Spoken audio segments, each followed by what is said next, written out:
Alrighty, welcome to this video. In this tutorial, we're going to talk about groups. So we're going to go to Instructor Tools, go to Course Admin, scroll down here to Groups. Okay, now this is if you have a bunch of students in your class and you want to separate them into groups. I mean, you can do that in class, obviously, have them work together in class, but if you want to give them kind of their own space and allow them to turn in assignments as a group and things like that, you can create a group inside a Brightspace here for them to be able to do that. So we're going to go to groups here. We hit new category.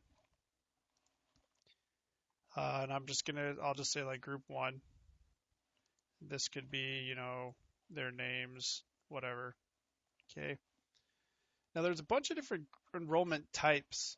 So you can do number of groups, no auto enrollments. Okay, groups of. So it's better to put a number in here. So it'd be like, so number of groups, right? So it could be like, well, I want to have 4 groups in the class. Okay, and then we do that. Or you could say groups of, well, I want to have groups of 3. So 3 people in each group. Number of groups where you could do auto enroll. Auto enroll is if they add someone into your class, they automatically get put into a group, which is pretty slick. So when new users are enrolled in the course, after the groups are set up, they're automatically added to the group with the fewest users. So that's a pretty cool thing, especially if you're setting up groups at like week 1. Every once in a while, they'll throw students into our class, so that would automatically throw them in a group that has the least amount of people. But if you don't want auto enrollments, you can still do number of groups with no auto enrollments. Okay, you can do groups of 3, 4, whatever, and have them self-enroll. So that would mean that the students put themselves in the group. Or number of groups, self-enrollment. So they have a lot of options here.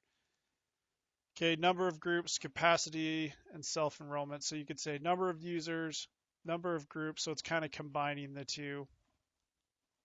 And then you can come in there and do what you want to do. So I could say, we'll go do groups of 3. The group prefix you're going to put in there, and that helps identify the group inside of Brightspace. But you have advanced properties, so I can auto-enroll the new users, which I would probably do just so they're automatically put in the group.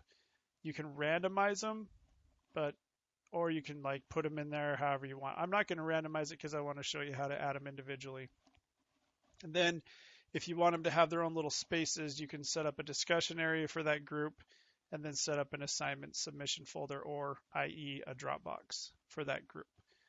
And that's a good idea, and that's a cool option there that you're able to just say, all right, as I'm creating the group, now I'm creating up the areas that they can interact with each other. But I'm not going to do that for this demo. All I'm doing is I'm going to create the group, users, 3 in each group. Okay, and I'm going to hit save. Okay. Created successfully. Now, as I create more groups, they'll be in this drop down. I'll be able to easily access whatever ones I want. I can email the group, which is slick. So if maybe one group isn't working too well with each other and you need to talk with them, get a message out there to them, you can email just the group. And then if I want to add people, I click on the arrow and I just enroll users. Now, of course, there's no students in this sandbox, so we don't see any students. But in here, I could just, do an empty search. I hit search. Okay, and then hopefully all my students would show up, and then I'd be able to start picking. So, it's just however much work you want to put into it. You could, again, the one thing I like, and the one thing I don't know, it depends on the dynamic of the course, but I like the self-enrollment, that they're able to kind of hop in whatever group they want and whatever. But anyways, that's how you create groups. Again, Instructor Tools, Course Admin, and then you hop over into groups. And then once you have those groups and you start creating the assignments and such, then you can give the groups grades and so forth. But anyways, that's how you create a group.